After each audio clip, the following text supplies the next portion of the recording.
নমস্কার, আমি বিশাল বন্ধু। স্বাগতম আমার গল্পের জগতে।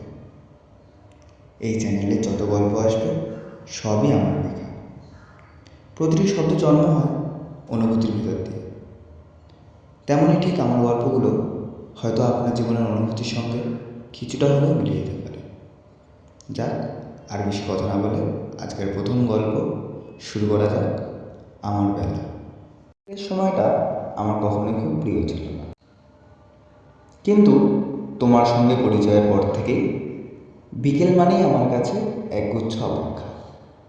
সারাদিন ব্যস্ততার পর সূর্য যখন পশ্চিম আকাশে ঢলে পড়ত, তখন মনে হতো পৃথিবীতে একটু শান্ত হচ্ছে। আর পৃথিবী শান্ত হওয়া মানে তোমার শান্ত সেই কণ্ঠস্বর শুনতে পাবো। কত বিকেল যে তোমার অপেক্ষা করে কাটিয়েছি তার কোনো হিসেব নেই। অথচ আজ আমি অপেক্ষা করি, শুধু পার্থক্য একটাই, এখন তুমি আর আসবে না। এর বিকেলটাও এমন, আকাশে হালকা মেঘ, বাতাসে কেমন একটা বিষণ্ণতা। আমি আমাদের পুরনো দেখা করার জায়গায় বসেছিলাম। চারপাশে কত মানুষ, তবুও আমার কাছে লাগছিল সব কিছুই ফাঁকা। কারণ যে মানুষটার জন্য এই জায়গাটার এত মূল্য ছিল, সে আর আমার পাশে ও জীবনে কোথাও নেই। আমি বেঞ্চের কাছে হাত বুলিয়ে ভাবছিলাম কতবার তুমি এখানে বসে গল্প করেছো, কত স্বপ্ন, কত হাসি, কত অভিমান এই জায়গার বাতাসে মিশে আছে। অথচ সময়ের সাথে সেগুলো এখন শুধু স্মৃতি মাত্র। তুমি চলে যাওয়ার পর আমি একটা জিনিস বুঝেছি, সম্পর্ক শেষ হওয়া মানে ভালোবাসা শেষ হয়ে যাওয়া নয়। সম্পর্ক শেষ হয়ে যায়, মানুষ দূরে চলে যায়, কথা বলা বন্ধ হয়ে যায়, অথচ কোথাও একটা ভালোবাসা মনের কোণে থেকেই যায়। গভীর রাতে হঠাৎ কোনো পুরনো ছবি দেখে বুকের ভিতরে যে শূন্যতা তৈরি হয়, সেটা হয়তো ভালোবাসার অবশিষ্ট অংশ। রাস্তায় হাঁটতে হাঁটতে হঠাৎ পুরনো কোনো পরিচিত সুগন্ধ পেলে যে মানুষটার কথা মনে পড়ে যায়, সেটাও হয়তো ভালোবাসা। আর প্রতিদিন নিজেকে বোঝানোর চেষ্টা করলেও যখন কাউকে ভুলতে পারা যায় না, তখন বুঝতে হয় ভালোবাসা শেষ হয়নি, শুধু তার ঠিকানা বদলে গেছে। আজকাল প্রায়ই আমি সন্ধ্যার পরে ছাদে উঠি, দূরের আলো দেখি, আকাশ দেখি, আর মনে মনে ভাবি, তুমিও কি কখনো আমাকে মনে করো? কোনো এক ব্যস্ত মুহূর্তে কি হঠাৎ তোমারও আমার কথা মনে পড়ে?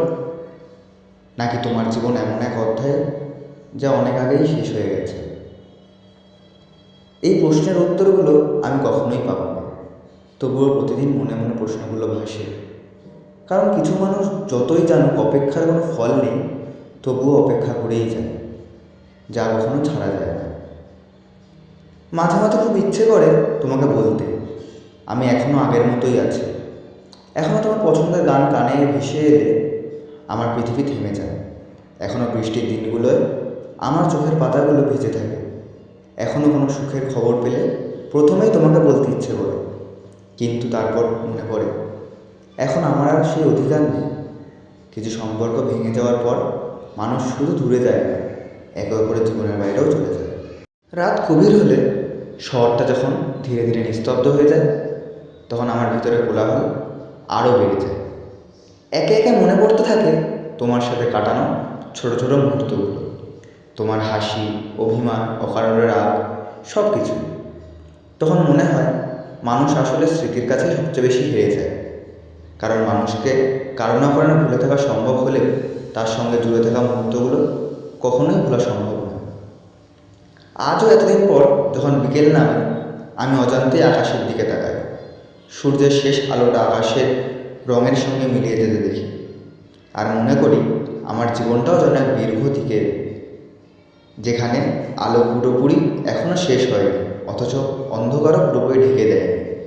সেই বিকেলের নামই হয়তো তুমি, যে এসেছিলে আমার জীবনকে রাঙিয়ে তুলতে, তারপর আমার জীবনের সব রং ছিনিয়ে নিয়ে চলে যেতে। আমি আজও রয়ে গেছি তোমার ফেলে যাওয়া স্মৃতিগুলোকে আঁকড়ে বুকের পাশে। আজও প্রতিটা বিকেল নিঃশব্দে তোমায় মনে পড়ে। ধরে আমার গল্পের সঙ্গী হয়ে থাকার জন্য ধন্যবাদ। যদি গল্পটি ভালো লাগে, নিচে থাকা লাইক বাটনটিতে ক্লিক করে পাশে থাকবেন, আর কমেন্ট করে জানাবেন কেমন লাগলো। আর যদি কোথাও ভুল ত্রুটি হয়ে থাকে, ক্ষমা করে দেবেন। এবং কমেন্টে জানিয়ে দেবেন কোথায় কী ভুল হয়েছে, তাহলে আরও ভালো করার চেষ্টা করব। আবার দেখা হবে নতুন কোনো গল্প নিয়ে। ভালো থাকবেন।